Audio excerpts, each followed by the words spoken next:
Assalamualaikum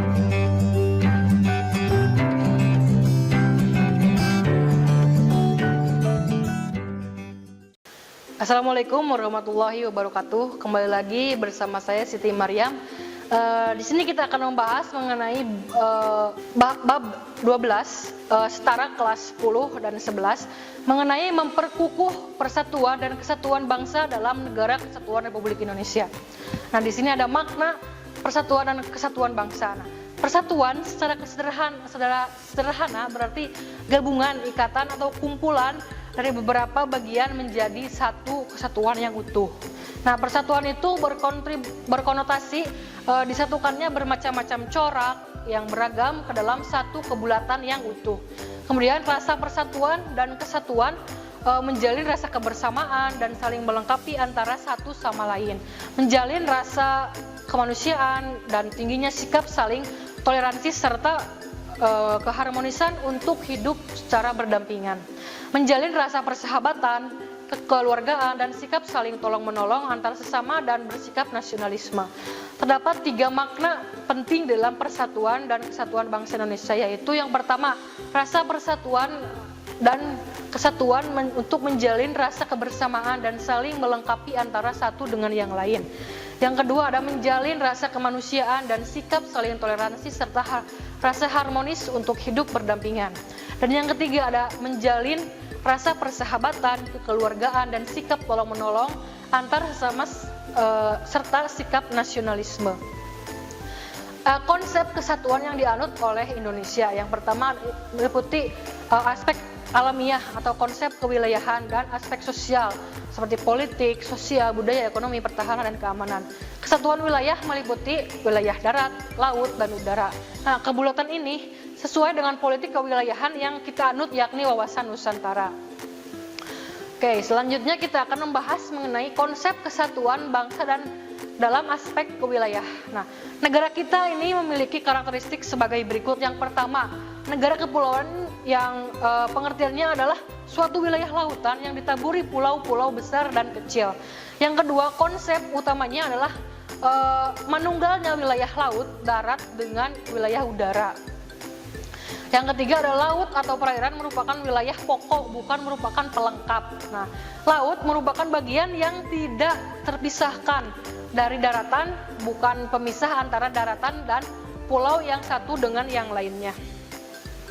Perwujudan konsep kesatuan bangsa dalam aspek sosial. Yang pertama, perwujudan Kepulauan Nusantara sebagai satu kesatuan politik, perwujudan Kepulauan Nusantara sebagai satu kesatuan ekonomi, perwujudan Kepulauan Nusantara sebagai satu kesatuan sosial budaya, dan perwujudan Kepulauan Nusantara sebagai satu kesatuan pertahanan dan keamanan.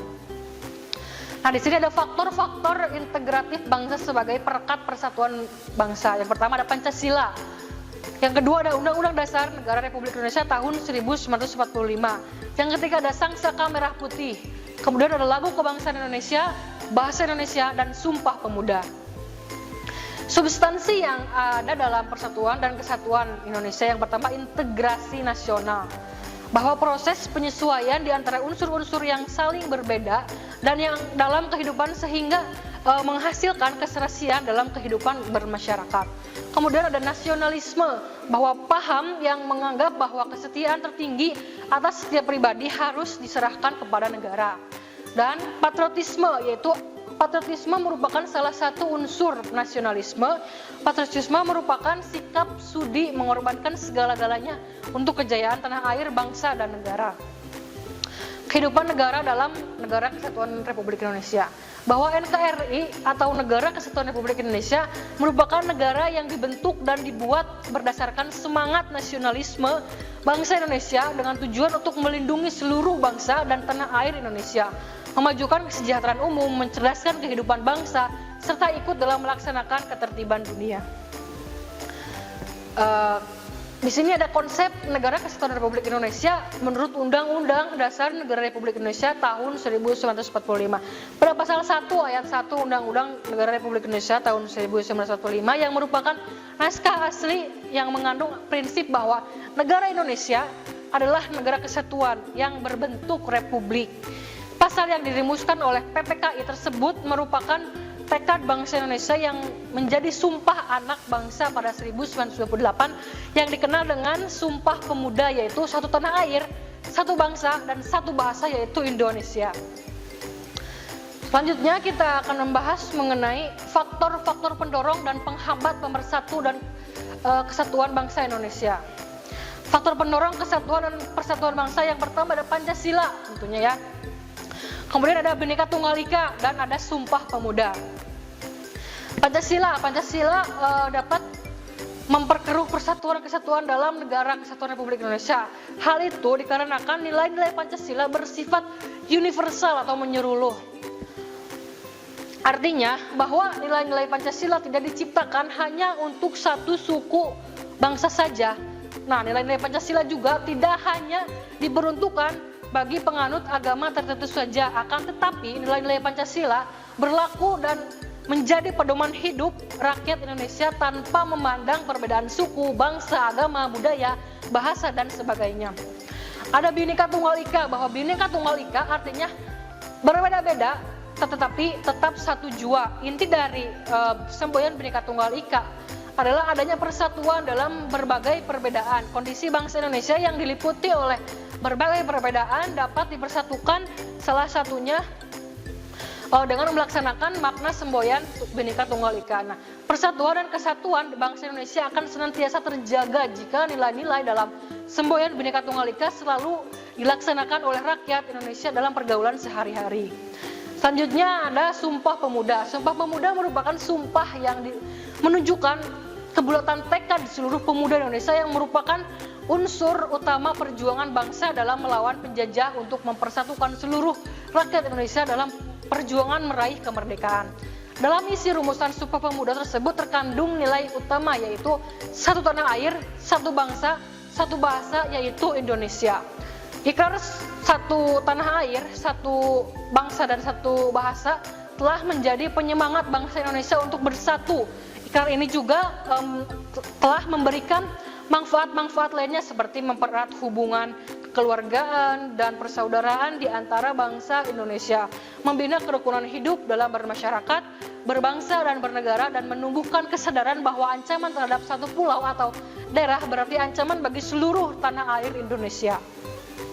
Di sini ada contoh perilaku dari faktor pendorong persatuan dan kesatuan bangsa. Pertama, ada gotong royong. Kemudian upacara bendera menghargai jasa para pahlawan. Yang ketiga ada menghargai umat beragama. Sebagaimana kita tahu bahwa Indonesia itu merupakan tempatnya berbagai macam agama. Kemudian rasa nasionalisme, rasa toleransi yang tinggi, kesadaran dalam hidup bermasyarakat sehingga timbul keinginan dari diri untuk selalu membantu sesama, mengikuti kegiatan sosial dan lain-lainnya. Kemudian rela berkorban untuk kepentingan bangsa atau negara, seperti jasa para pahlawan yang telah melawan para penjajah. Adanya rasa senasib dan sepenanggungan yang diakibatkan oleh penderitaan semasa penjajahan, dan penggunaan bahasa Indonesia yang baik dan benar. Kemudian di sini ada faktor penghambat persatuan dan kesatuan bangsa. Yang pertama, kebinekaan atau keberagaman pada masyarakat Indonesia, bahwa kita ketahui kondisi ini dapat menjadi penghambat gitu ya persatuan dan kesatuan bangsa apabila tidak diiringi dengan sikap saling menghargai, menghormati, serta adanya toleransi yang telah menjadi karakter khas bangsa Indonesia.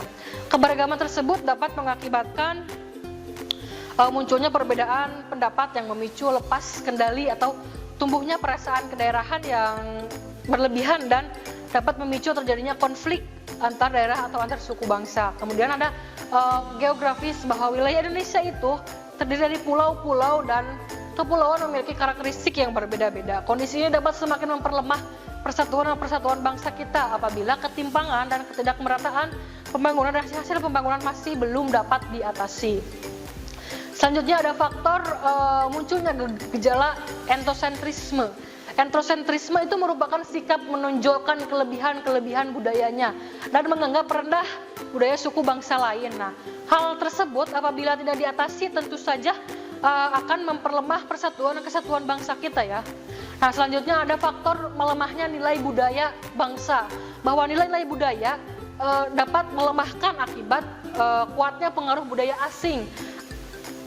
yang tidak sesuai dengan kepribadian bangsa, baik melalui kontak langsung maupun secara tidak langsung. Nah, kontak langsung antara lain melalui unsur-unsur pariwisata. Kontak tidak langsung antara lain melalui media cetak, majalah, tabloid, atau media elektronik, televisi, radio, internet, telepon seluler yang mempunyai fitur atau fasilitas lengkap. Yang terakhir ada faktor pembangunan yang tidak merata, bahwa proses pembangunan yang terpusat di wilayah tertentu dapat menimbulkan kesenjangan dalam berbagai bidang. Hal tersebut apabila tidak diselesaikan dapat memperlemah persatuan dan kesatuan bangsa kita. Faktor penghambat persatuan dan kesatuan bangsa diantaranya seperti tawuran yang terjadi akhir-akhir ini, banyak sekali tawuran ya. Kemudian ada kerja paksa, rasa egois tinggi terhadap kebenaran ras, suku, agama, dan budaya sendiri. Rasa iri dengki juga menjadi salah satu faktor penghambat persatuan dan kesatuan bangsa Indonesia. Kurang adanya rasa toleransi beragama, berbudaya, ataupun berpendapat. Kurangnya penghargaan terhadap kemajemukan yang memiliki sifat heterogen. Kurangnya kesadaran di dalam diri masing-masing rakyat Indonesia terhadap segala ancaman dan gangguan yang muncul dari luar. Adanya sikap ketidakpuasan terhadap gejala ketimpangan dan ketidakmerataan hasil pembangunan. Nah, perilaku apa sih yang menunjukkan sikap menjaga keutuhan NKRI? Yang pertama, mengamalkan nilai-nilai Pancasila. Maka bangsa Indonesia akan selalu bersatu padu untuk dan menghindari berbagai macam pertentangan dan perselisihan. Kemudian menampilkan sikap rukun melalui perilaku saling menghormati, saling menyayangi, dan dengan anggota keluarga yang lainnya. Kemudian menampilkan sikap dan perilaku saling menolong, saling berbagi dengan teman, menghargai dan menghormati pendapat teman, tidak membeda-bedakan teman, dalam bergaul, menghormati guru, dan sebagainya. Berikut merupakan pemaparan materi yang bisa saya paparkan. Mohon maaf apabila banyak kesalahan. Terima kasih atas perhatiannya. Billahi taufiq wal hidayah. Wassalamualaikum warahmatullahi wabarakatuh. Kunjungi sosial media lainnya seperti website kami di pkbmalkata.com, Facebook PKB Malkata Mananjaya, Instagram PKB Malkata _official. Dan terima kasih telah klik video ini. Jangan lupa like, comment, share, and subscribe untuk menunjukkan dukungan kamu terhadap channel ini. Enjoy the video PKB Malkata.